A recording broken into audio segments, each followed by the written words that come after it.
Pine, natural or pre-finished, is attractive, durable, sustainable and good value. Use tongue and groove boards which have been kiln dried to between 8 and 10%. Hardwoods such as oak and maple and cherry are more durable and resistant to scuffs and marks. Engineered woods such as this one have a wood surface which has been bonded to a stable plywood base. Changes in temperature and humidity can cause expansion and contraction, so it's important that you lag any central heating pipes to prevent this. Also, if you're considering underfloor heating, use an engineered wood floor.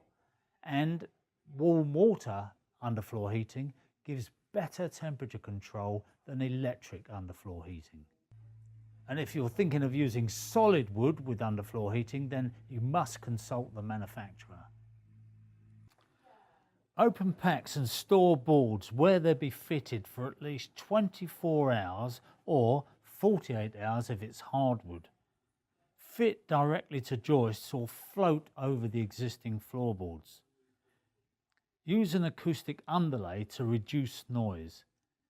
Many engineered boards now have a click fixing. Use 8mm spacer blocks against all walls to allow natural movement, and then remove those spacer blocks and cover that gap with the skirting board. Use a hammering block, a punch to secret nail through the tongues, and a special tool to fit those final boards. Don't forget, if you're sanding, always wear a dust mask, and natural finishes such as oils and waxes will need several coats to build up, whereas polyurethane finishes are harder wearing, but if you ever need to recoat, you're going to have to sand that off